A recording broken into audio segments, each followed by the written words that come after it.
Hi, welcome to another Power Talk for Remarkable Females. Magnetic presence.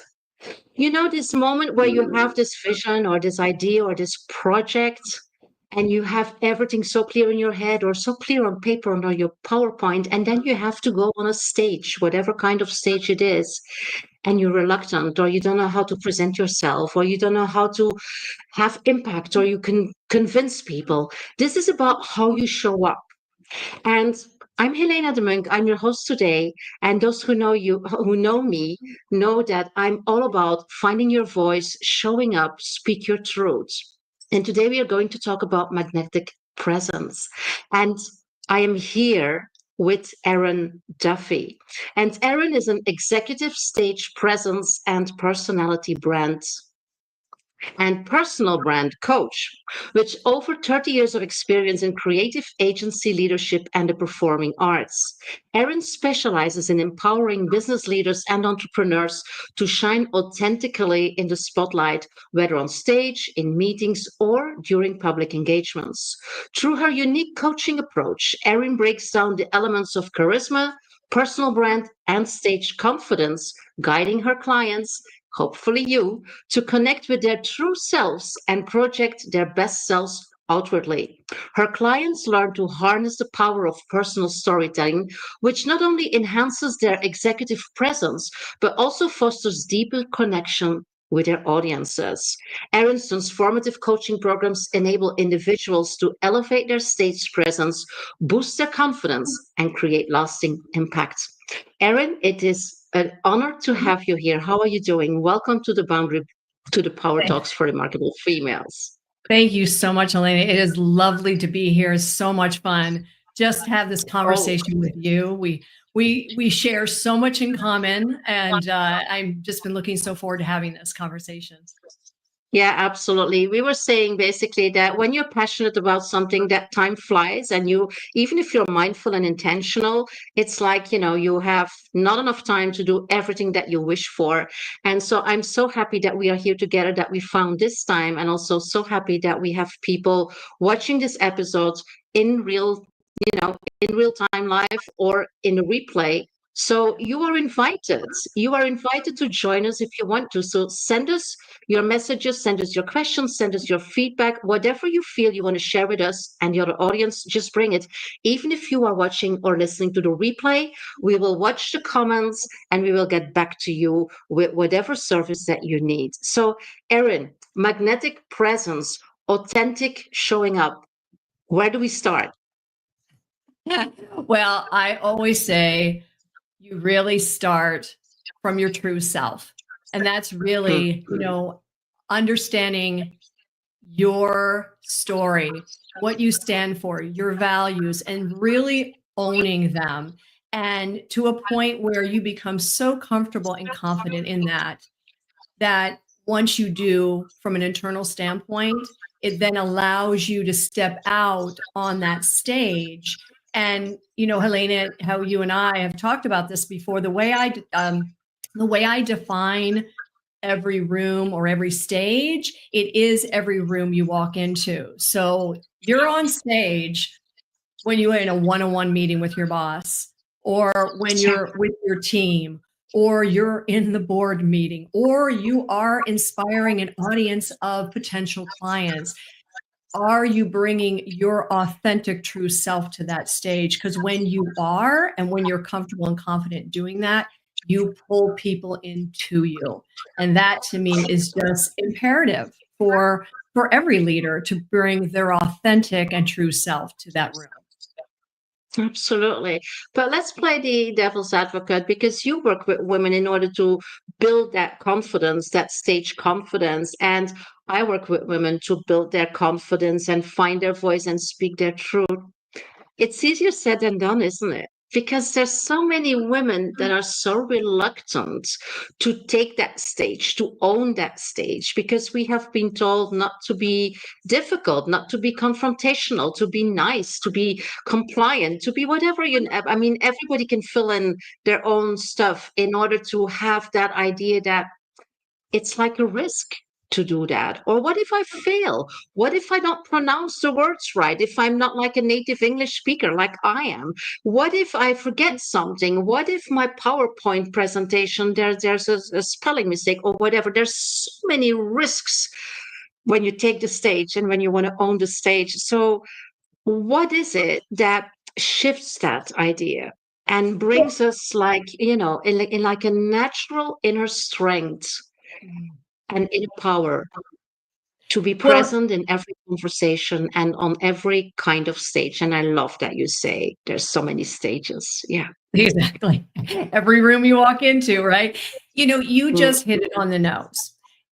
No one is expecting us to be perfect. And unfortunately, we as women, and you've been there, I've been there, my many corporate days, right? Where we always felt like we had to be perfect.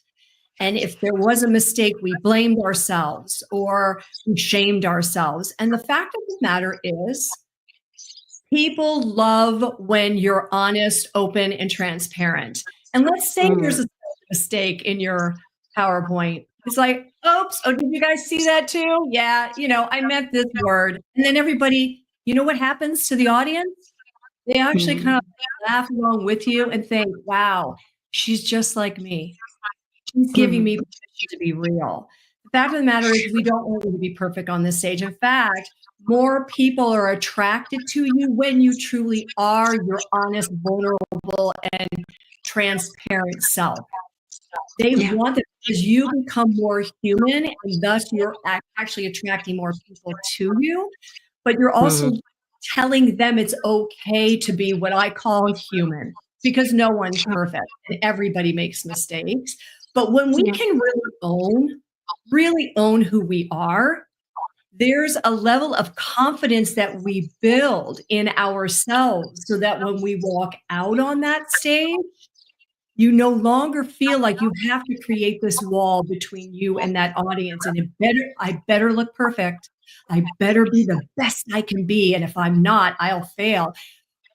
That type of messaging in our head starts Mhm. to dissipate because you built inside you this internal dialogue and really owned who you are and owned your voice, and you no longer are afraid of what other people are going to say.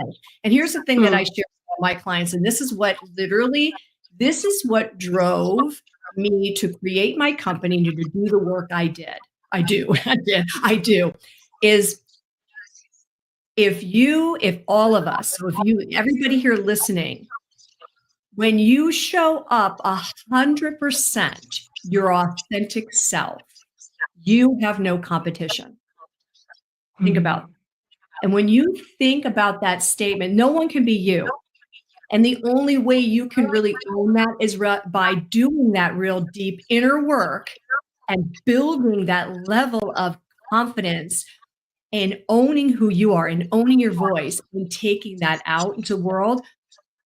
And then over time, you will notice you're no longer going to be worried about what if I fail up there? What if mm, you I make a mistake with the bullet point I was trying to state? All those kinds of things that get in our head disappear because suddenly you just are confident in it. If you do make a mistake, you kind of laugh it off. And when you laugh it mm. off, and the audience laughs with you. They want to see something because everybody in that audience has the same fear. And here's the Yeah. thing. One thing I teach my clients, and I've been on stage many, many, many times as a performer, but also as somebody working in corporate America. The audience doesn't want you to fail. Many of us have this feeling like we get up on that stage and they're just ready for me to fail. No, they're not. Actually, this is the thing about audiences. They want you to succeed. In fact, they really want you to get up there and get them to the point where they get to sit back and enjoy you and applaud you and hope that they get to learn from you. They're not Mm, judging. But we feel, yeah. especially as women, we feel like we're being judged. How about if we turn that dialogue around and really own who we are and find that layer of confidence that we need to bring our authentic self to the stage and no longer, compare ourselves to others or no longer worry about what other people think. Yeah. Erin, I so recognize that, and I also resonate with a lot of, with a lot of women who feel that. I've been in my job. I've been on a lot of stages, but it was always one on one. And so when I started coaching in 2007, when I started coaching and training, it was like one on few or one on many. And for Yeah. me, that was really a game changer because I had this limiting belief that I was good in one on one. And so, for some reason, in my head, that meant I was not good in one on many because Uh, I didn't find a connection. And so, when I gave a presentation or when I gave a training, I spent like until the last minute before I left for the stage, changing my PowerPoint, updating it, all these little things just focusing on the layout, focusing on how I would present, or everything except building the connection with my audience. mm, And that was exhausting. And it was yeah. not fun until No. somebody told me, don't make it about you. It is about them. It is about your audience, and connect with them and see what they need. And maybe they need something different in the moment than what you have prepared for. But then understand that you have all this expertise and all this knowledge, and you just switch it instead of sticking to like this, strictly prepared um layout of what you're going to say, and indeed PowerPoint slide deck and bullet points, and just be spontaneous, just be yourself. I have experienced that, and it took such a weight off my shoulders, and I Mm, actually started to like work with teams and present on stages and things like that. The moment I said it's not about this PowerPoint, it's not about the shoes I mm, wear, it is about what can I bring them, how can I serve them, and how can we right. interact, and it makes such a difference. I guess that resonates, right? Absolutely. And I love that you said it's about the audience. Like, know who your audience is. Mhm. Why are you speaking to them? Why did they ask you to speak to them? Obviously, they're attracted to you for a reason. So remember to put them first. And here's the thing I tell all my clients, especially people who are in leadership, you know your content. You know it. You know it really well. You don't need a script. Those bullet points are really important, but realistically, you know your stuff. And when you speak it from your voice, that means when you get up on that stage, the first thing you need to be doing, and I teach my clients this all the time. This is part of what I call your outer game. This is that when you're actually in front of people, it's like when you walk in that room, the room, not the stage. As soon as you walk in the room, you're on stage right away. And you want to be Mhm. really comfortable. And I want you to be relaxed. And I want you to do whatever it takes for you to walk in that room and be really comfortable and confident. But as soon as you're in that room, you're acknowledging the audience. Even if you're walking up to get on that stage, you really want to bring a level of presence that's very much who you are. It's bringing you to that room. And as soon as you walk up on that stage, turn around, feel those feet on the ground, look around and acknowledge the audience, smile at them, catch the eyes of people. Because what you're Yeah. doing there is you're telling the audience right there that, oh, sit back, don't worry, I got this. I'm the doctor, I'm taking care of this. You guys enjoy. And what happens is the audience, one, recognizes you have connected to them. You're just not up there speaking, you're actually having a conversation. You're having a dialogue. It becomes a I like dialogue. that.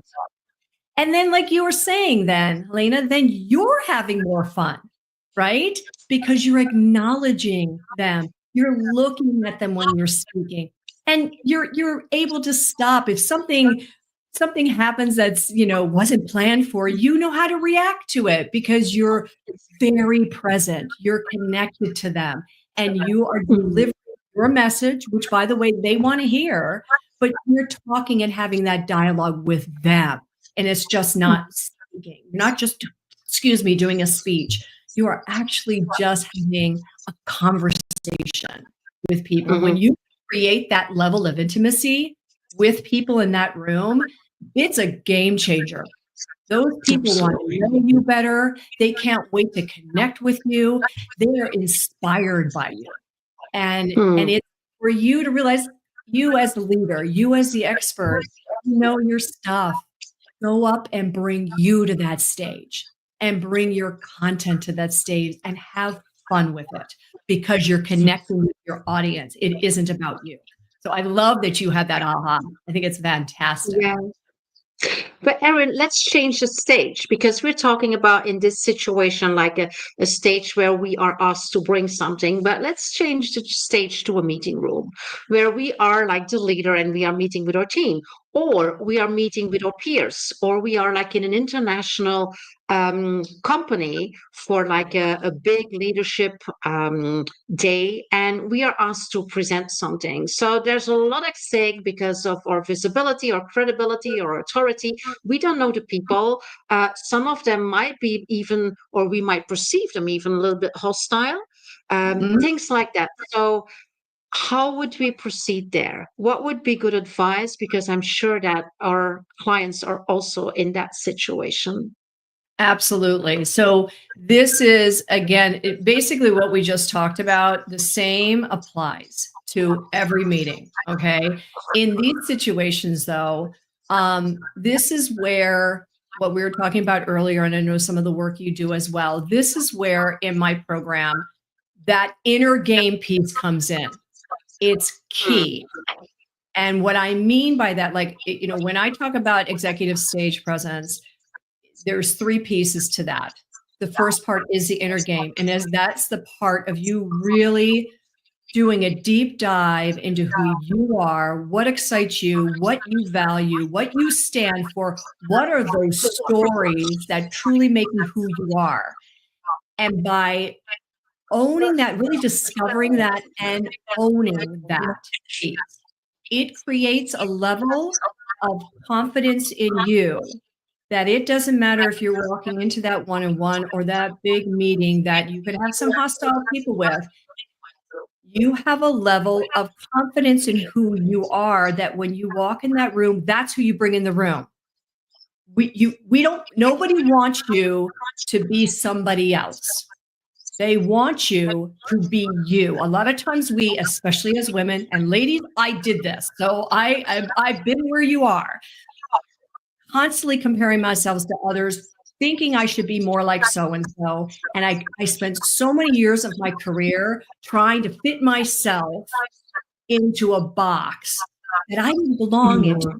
And I made it work. Let me tell you, ladies, I made it work. I did. Obviously, I had some success, but I'm telling you, I always felt like I was faking it.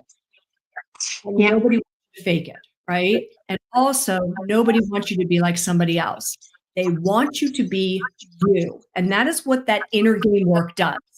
It helps you to find that voice, own that voice. And so every time you walk in that room, you're bringing that level of confidence to that room, that clarity, that transparency. And because you're comfortable in it, you're able to address those people who might be against you, you think, right? Because they're looking for consistency. They're looking for Mm. that leader who knows how to pull people in, to inspire others. And those are the leaders that people want to follow. So it Yeah. is a matter of you becoming very connected to who you are. Before you start thinking outer game, it is all about your inner game because nobody can be you. And that is Yeah. where your strength lies. And I will tell you, I have clients who, by the way, have the exact scenario that you just outlined, Helena, who have to walk into those rooms and talk to the C-suite, and they know the C-suite's a little bit against maybe some of what they're standing for or what have you. And they will they flat out said this when they were doing this work, and they literally transformed. Now they have no problem walking into those rooms, and they will flat Mhm. out say 90% of this was the inner game for them because it comes Mm. from inside. When you Yeah. are no longer comparing yourself to others, it's amazing Mhm. how that level of confidence and courage you have to be yourself Yeah. just increases. And let me tell you, it makes a difference in the room. Because let me tell you, those people at the C-suite, the senior leadership, they want that. They want Yeah. you to stand for who you are. They don't have Mm. to, but it's Yeah, about that confidence for sure. absolutely. Yeah. Yeah. Another stage, Erin, is one that we are on right now, where you don't really have the connection with your audience because you can't see them, you can't always hear them. I mean, it's everything that is like webinars or specific Zoom calls or what we are doing right here, these live streams. We have some people reacting sometimes, like today we have Mala. Thank you so much for saying hi, for checking in. But actually, we don't know. And sometimes I receive messages afterwards that that was amazing or that was a good tip. And but people don't feel like doing it in the moment, or they probably can't because they're listening in somewhere where they don't have access to the chat.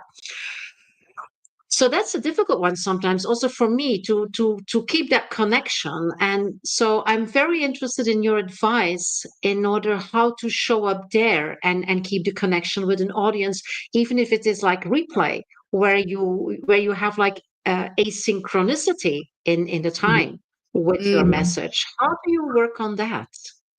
Well, and you do this really well, Helena. So much of it is what we just talked about, the big stage. You bring that to camera as well.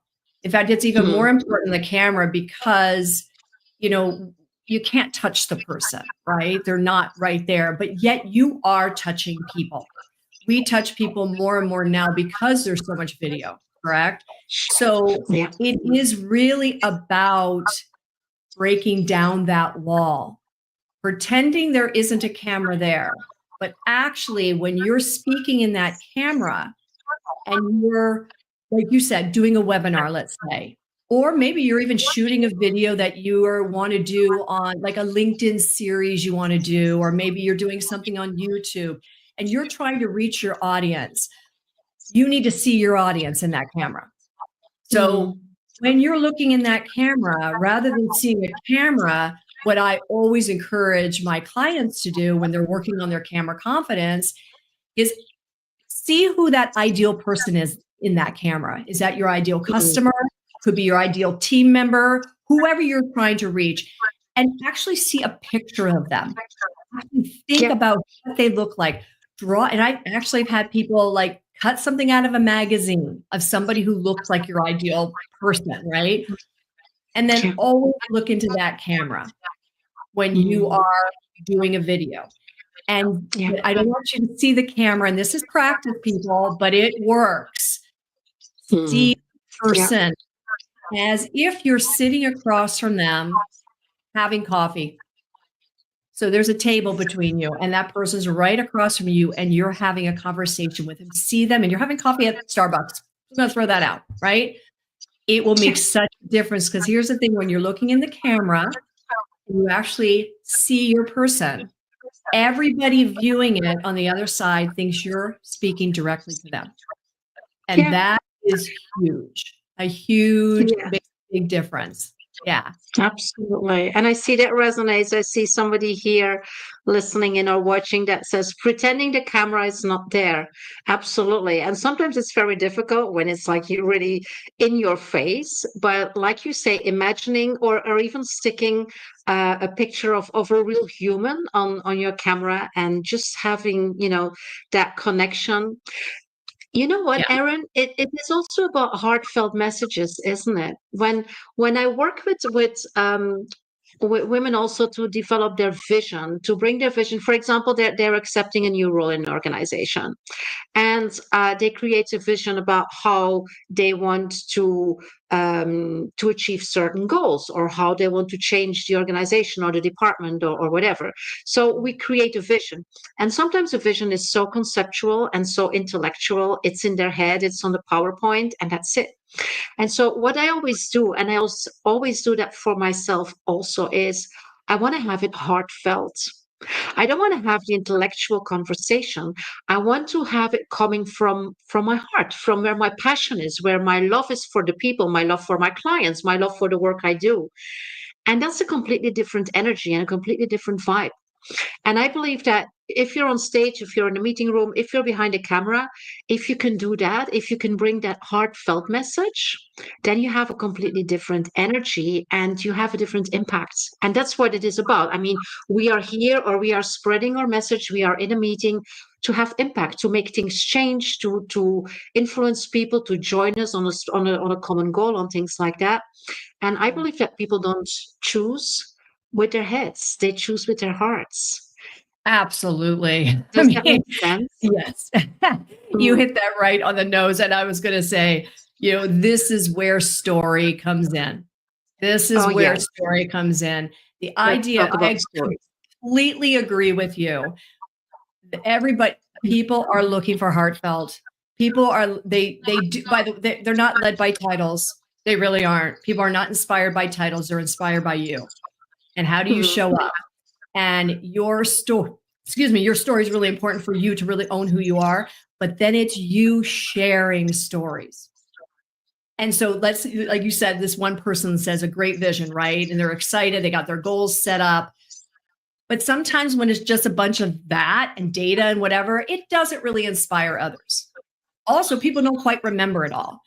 But if you tie a story to what you're trying to do, that will pull them in. Because here's the thing Mm. about stories. Stories tap in to everybody's story and it pulls them in. It reminds them of their own story.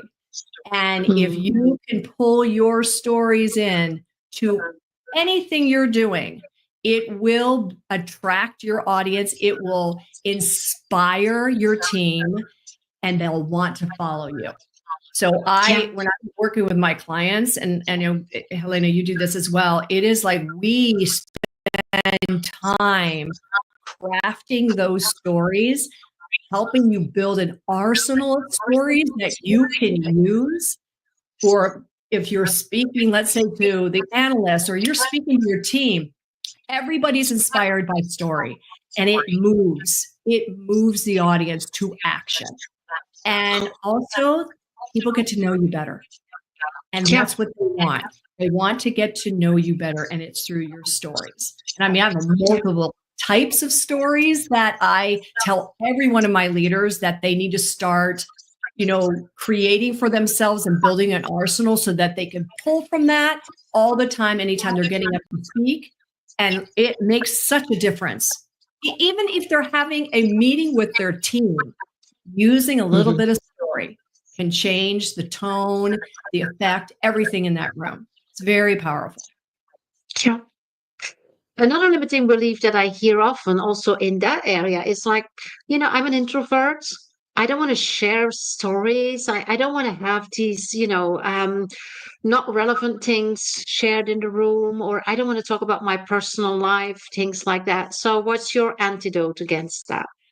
Well, I've had quite a few clients that are introverts. And I always like to say that just because you're introvert does not mean you can get up and speak. In fact, some of my introverts are some of the better speakers Mm. because a lot of introverts tend to be incredible listeners and have incredible intuition.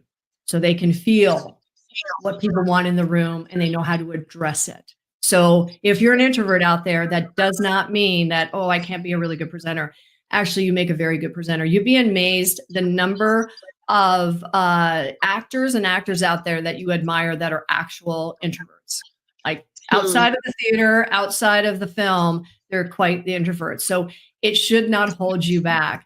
And here's the thing with story. There's a way to incorporate your stories without getting too personal. Mm. Um, but they're really, really important for you so people get to know you better. And so it's a matter of figure out what are the stories, like think about what you're about to present on. Just think if anybody here is listening and you're presenting this week and there's a point you're trying to get through and you realize, okay, I got the data. I, I know how I want to talk about it because this is how it's going to affect the company. But think if there's a story right now from your work life, from your personal life, from your childhood, whatever, that could be useful to get that point across even stronger. And Mm. just think, you don't have to try. I mean, write out a story right now and just see how it just changes the way you present the point you're making. You might Yeah. be amazed by that. But again, I always tell people that we all have a lot of stories. Your stories, in fact, I have a list of the types of stories. I'm going to pull my list up because I don't want to. It's just such an important type for especially leaders to understand the power of these Mhm. stories. They're and how they affect an audience. Yeah. Stories of accomplishment despite hardships and failures inspire an audience to keep trying. Think about Yeah. your stories of accomplishment, right? Stories of success inspire an audience that they can achieve what they set their sights on. That's another type of story. I bet everybody here could list stories right now just on those two items. Stories of camaraderie project a sense of togetherness and community amongst the audience and inspire Mm. action. Stories of discovery create an aha moment for the audience and encourages them to see things from a new perspective. So think about, what are your stories of aha? Like, I bet you could build an arsenal of those right now that you could use. Stories of risk show your audience that without taking a chance, great rewards are not possible. I can only imagine the leaders listening in today, how often you've taken risks, how often you've Mhm. done. Are you sharing them? Are you using them to bring a point across? And then here's a great one: stories of humility, groundedness, and self deprecating humor endear your audience to you and shows them you do not take yourself so seriously. And I would Mm. bet everybody listening right now can remember being at a presentation or an event, and you remember the speaker doing that, exactly that, or any of these, and you were inspired and moved by them. So what if we Yeah. all did? Makes a huge difference. I love that. I love that there are so many different types of stories that you can create. And I would say we're so good at telling stories with children and with our friends and with neighbors and because storytelling is something that is like in our DNA. It is something that we just don't use in a professional context, except when we do it intentionally. Some you have these natural talents that then are also very charismatic speakers, but we don't do that intentionally. And you bring that intention into the equation. And I really appreciate that. And I think that is a very, very um, beautiful and strong tool that Mm. everybody can start using without Everybody any can. problem. and Mhm. and if you don't feel this creativity bursting, then maybe you can have conversations with somebody you trust on the work floor, or a friend, or an ex-colleague or a mentor, and Yeah, start having conversations, and these stories emerge. It's like when you go absolutely. have a drink Mhm.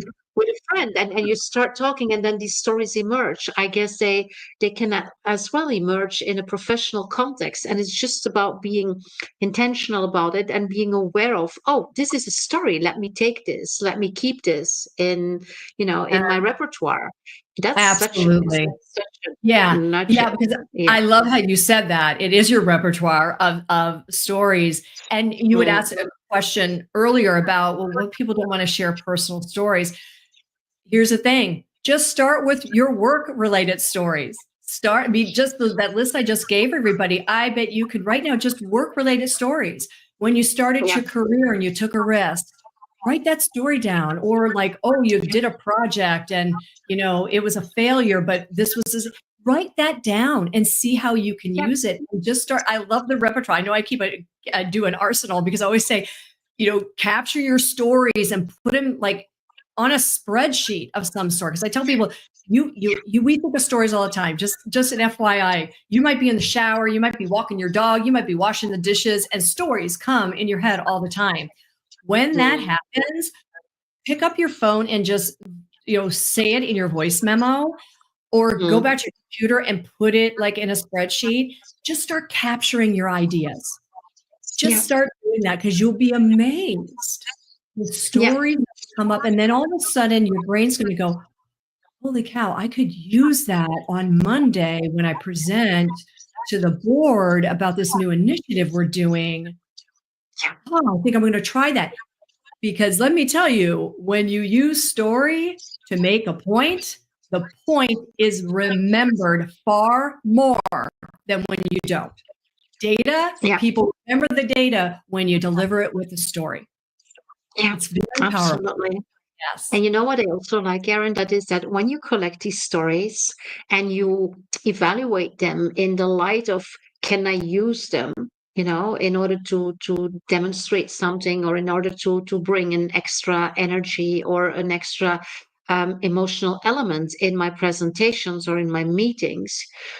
I believe that you can also learn to evaluate them in terms of lessons learned, and that the stories that were tricky, or that where you felt as failure, if you can turn that, if you can twist that as a lesson learned, it's not Yeah. only good for the result in a presentation or on stage, it's also good for yourself because you have been able to reframe that story.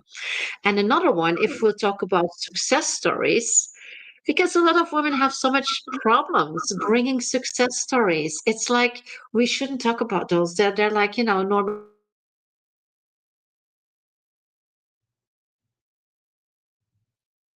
Oh no.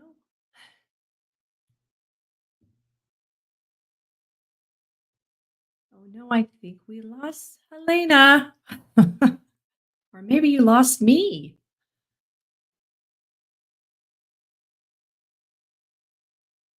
Oh no, that was such a good point too. We're going to try to get Helena back or get me back. I don't know which one. Uh-oh. Hmm. Well, it looks like I'm still on. If anybody's watching, am I still on?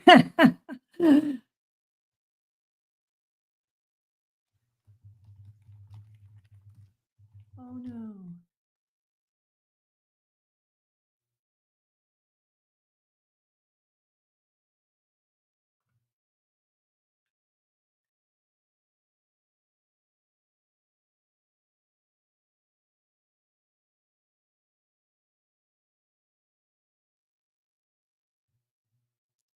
And yes, we were thrown off our stage.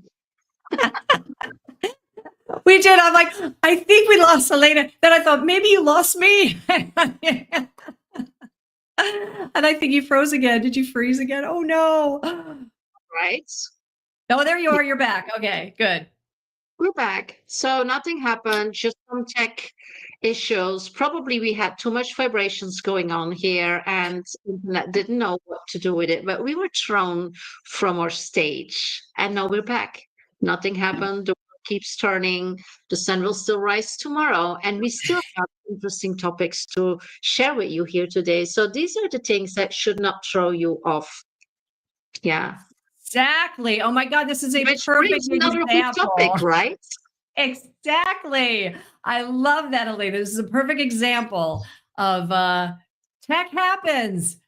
You Yeah. deal. If this happens, like, when we were talking earlier about like, what if your PowerPoint fails, or you just keep going because your audience is the most important part. Yeah, Yeah. and our audience is very supportive because I see a lot of people here reporting who they can hear, not hear. Back to the airwaves. Yes, thank you so much. We're both on. And there's a story, right, Erin? We just created a story. We just did. Exactly. Absolutely. Yeah, absolutely. Wonderful. So let's pick up where we left. And that was help me. I know. I'm trying to think now. Tech happened. I know we're talking about story. Mhm. And About how bringing stories is also helping us to celebrate successes, to yes. reframe or what we perceive as failures, and Mhm. to just bring fun into our experiences. Because Mhm. I mean, on a stage it's different, but let's look at a lot of meetings. They're terribly boring, right? Because we feel that first of all, we are in too many meetings, right? I mean, most of my clients report back-to-back meetings, which is a very unhealthy thing. And Yeah. you and I know that we sometimes do that too. But Mhm. then it's like always limited on time, And so we Yeah. try to be as efficient as possible. But that doesn't mean that we are effective, because effective means that we have an impact. Efficient would mean that we have, crossed all the points of the agenda.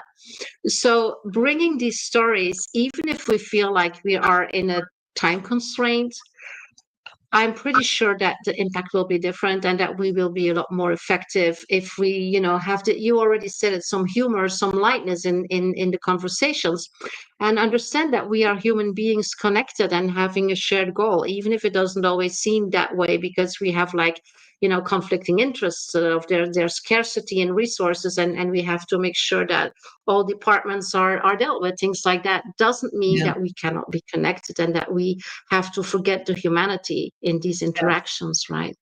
Yes, absolutely. Yeah. One of my favorite stories types that when I'm working with my clients, is what I call successful failure stories. And everybody has a successful, if not, they probably have more than one successful failure story, but they're really good to capture, and especially our audience, because I know we're speaking to leaders here. I mean, we've all had in our career, starting from the very beginning to where you are today, things that you have tried, initiatives that you've tried, anything, right? That the thought was, success, we're going to do this. And in the turn, it failed. But what was the success from that failure? Like, what were the lessons learned? Because every failure creates a lesson, and we learn from it, and we don't do it again. And it's fascinating when we as leaders are able to express that to, let's say, up and coming rising leaders. And that's such a good audience right now, are those rising leaders. We really want them to be great leaders, right? Who better to teach them than leaders today? And when we can express those moments in our career when we've taken chances, and it might have failed a bit, but then you learn something, you cannot imagine the impact that has on up and coming business professionals and leaders. That you, as a successful leader, are able to express, we did this, we tried it, we had fun doing it, but in the end, unfortunately, we had to shut it down. But when I look back, we gained this, and this, and when they see that, ooh, you failed, but also you can see it from the successful side, even though you admit the failure. Oh my God, it is amazing what you can do to an audience, especially a young team or young business professionals that really, someday they're going to make great leaders. You as a leader today can help mold that by showing them that you too have had those moments when you might have failed a bit, but man, I learned a lot from it. And it makes such a difference. I love when we capture those stories. They're just beautiful. The audience loves Yeah. them. Yeah. It is so important. And you know why also? Because I believe if you do not fail, that means you never get out of your comfort zone. If you don't take risks, you can't fail. I mean, I guess maybe you can fail even if you don't take risks, but I mean, chances are a lot less. But if you stay Right. in your comfort zone, then you don't grow. Then you don't Right. look at different opportunities and possibilities. That's one thing. And the second Right. thing, like you say, we are role models, right? Whether we like it or not, people are looking at us, or children are looking at us, or communities, or teams, peers. I mean, like you say, emerging leaders. That's why I do power talks and boundary breakers. So I create a platform for women that have something to share, and that other women can be inspired by. And if we look at how things are organized, I would say orchestrated in society right now, especially with social media, everything is shiny, everything is good, everything is success, everything is beautiful, and it's not. So if we can have these clear and open conversations with emerging leaders, with junior leaders, and say, oh, it's not, and so it's okay Yeah. if you Yeah. don't feel comfortable, acceptable. It's okay if you fail, because so have we, and so do we, even if Yeah. we are in business for 20 years or 25 years. Because it is about, and this is something very important for me, it is about what is your definition of success and what is your definition of failure. Mm. And I'm I would say, please create your own definition of success and create your own definition of failure, and create them in a way that they align with your values, that they align with your vision, that they align with who you are as an authentic soul. And don't bother about what anybody else says about success and failures, because they're not you. And it might work for them or not. I hope it works for them. But for you, define your own success and define your failure and combine them. Like you say, combine them basically, because failure can also lead to success. I mean, if only you learn from it, if only you can share that as something valuable for other people, where's the failure? I just love that. And this is why years of my work align so much, and why we I always love talking to you, because you just hit it right on the nose. And when you understand your definition of success, your unique definition of failure, and you own that, and you're no longer thinking like, oh, it should be more like so and so's, or oh, that's not good enough. It has to align with who you are, your values, what truly defines you.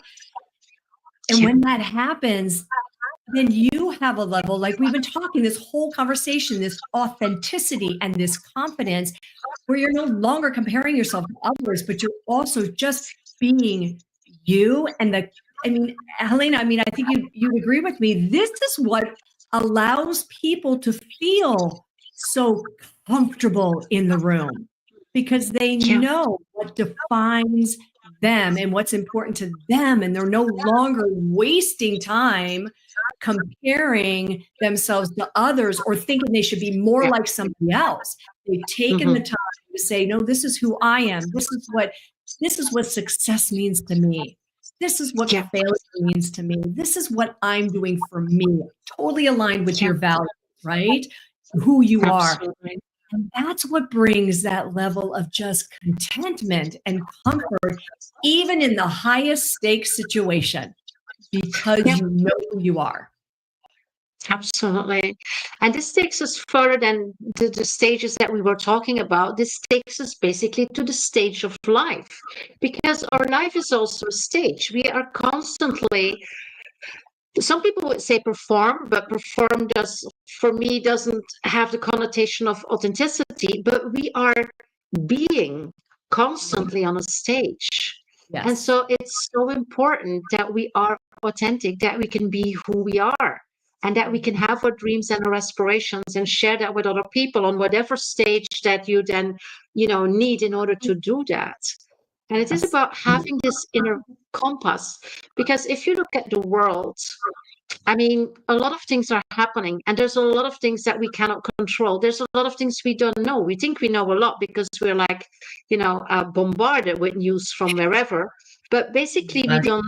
There's a lot of things that we don't know, or that we only know for a part. But what we can know is ourselves. We can know our values. We can know our truths, and we can have that as our inner compass.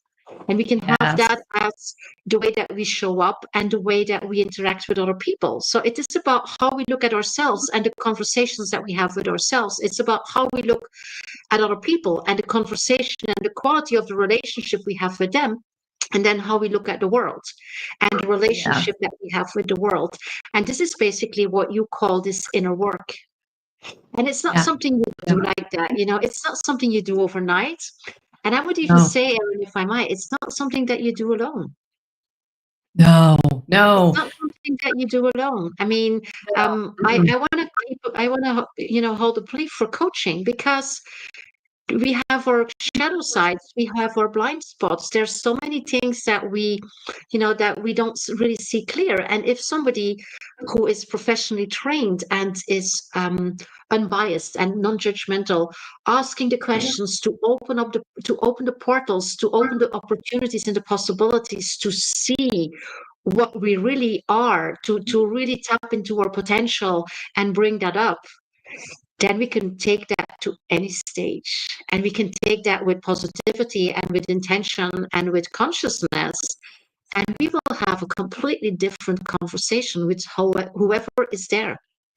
Yeah, I couldn't agree with you more. Helena, I remember when I was still in corporate and I was stepping into leadership, I was moving into sort of the senior leadership VP role. And I remember at that time feeling like I want to be the best leader possible. I want to be really confident in the type of leader. I want to bring Erin to leadership, right? And that was the first time I sought an executive leadership coach. And that was a game changer for me. I mean, she completely helped me navigate being a leader in my company. But she also was there throughout that process, but also when I made the decision to leave corporate, to start my own business. Like I could not have, if I had not worked with her, I don't know where I'd be today, to be honest with you, because there's no way I would have figured it out myself. She made me the type of leader I wanted to be. She helped me navigate that. And to this day, I'm grateful for that. And since then, I've had other coaches, like especially once I started the business, I needed a business coach. But again, I agree with you. It's not something, especially when we're trying to really own who we are and stand on our 2 feet grounded in who we are as a leader and not have somebody tell us the type of leader we need to be. In order for me to have been that, I needed her for sure. And I don't know if you had the same experience, Helena, but that was key for me. Absolutely. I mean, we need support for that, because by doing that, you are creating like shockwaves in your environment, and people say, "Hey, what are you doing? Don't speak up. Don't do this. Don't do that. We were so comfortable with you doing this and not doing that." And it is about, not stepping into that conflict and understanding that it is their perception and their ideas that they project, and their fears that they project. And it is about having this support. And when you're lucky, you have friends who can do that. But sometimes even your friends say, "Hey, what are you doing? Where are you going? You're growing. I don't know. I don't know Yeah. if I want to do that." And that's okay. I mean, we're not going into that. If not, we need another session. In terms of breaking free from all these constraints and for all these have to be's that other people are, putting on us. But it is so important to have your network of support that is really, that has your back, that doesn't have any interest if you are failing, or if you are struggling, or if you are delaying things. That really has your back. It is important. I still have coaches. I mean, I I Absolutely. can't imagine not having a coach or not having intervention, because it is so important for growth, and to sometimes really say, I see something that apparently you don't see. And I say, "Oh, really? Where?" And there we go. Yeah, it's Yeah. amazing. Yeah, It's funny. I've heard the term as well, and I like where you're going as far as having a group of people, your personal board of directors. And I've heard this, and I'm like, I love that term. My husband has that for when he started his business, and I have people around me as well. But he calls it his personal board of director. But man, it's powerful to have that. yeah, That people are going to say, "Oh, yeah, they know you well enough." They're also going to hold you account. And they're exactly. going to be thinking about you and wanting you to be a success. But they're also just not going to, "Oh yeah, you're fabulous." Like, no, they're going to be truthful with you, and it's nice to have that around you, especially as a leader. Especially Yeah, as a leader. Yeah. absolutely.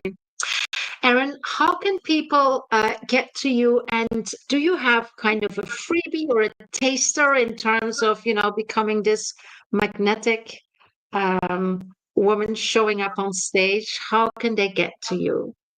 Well, one, you could definitely connect with me on LinkedIn. I would love to connect with you and have conversations. Also, I have what I call Supercharge Your Executive Stage Presence session, which is a 30-minute session where we do a deep dive into what is that one thing holding you back from bringing your authentic presence to stage. So I would love to offer that to your audience here. They're fun discussions, and I would love to meet you. So that's what I'd like to do.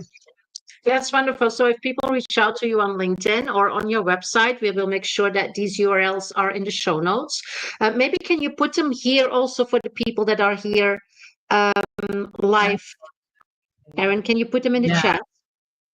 Yes. Let me give you my LinkedIn here. Oops, I think it's going in the chat. Why am I not able to get something? Oh, it says I can't post anything in the chat. I'm sorry. What am I doing? Chat, put it in the private Huh? chats, and then I will Oh, the copy private paste chat. it.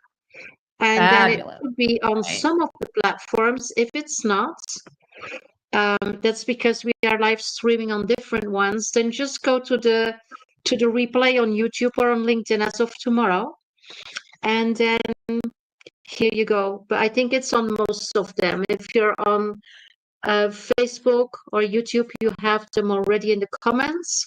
And we make sure they're in the show notes also on YouTube and LinkedIn. So you can watch the replay of this session if you want to dig deeper, or if you had to hop off in the middle of our session, then the replay is available.